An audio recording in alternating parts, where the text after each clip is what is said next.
আমি যখন বাইরে খেয়ে আসি। ও বেটা, তুমি চলে এসছো? বেটা, তুমি ডিনার করবে তো? নো মম, আমি ডিনার করব না, আমি বাইরে থেকে খেয়ে এসেছি। ওকে বেটা, নো প্রবলেম। আচ্ছা মম, তোমার ডিনার কি কমপ্লিট?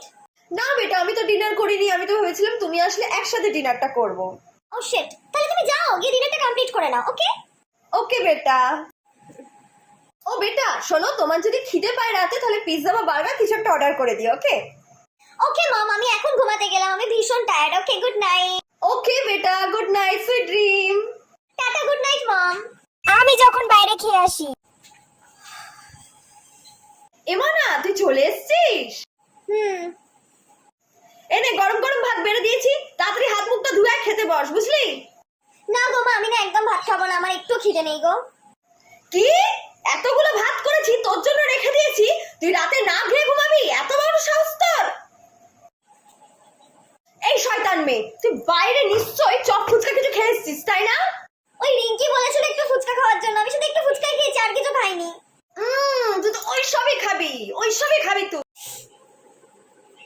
রাত্রির বেলা যদি না খেয়ে ঘুমাস না মানা, আমার থেকে তোর জীবনে খারাপ আর কেউ হবে না মানা, বলে দিলাম।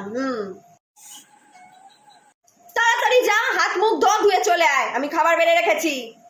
দূর ব্যাং, একটু শান্তি নেই। মহারানী নাকি রাতে ভাত খাবে না, মজ্জা।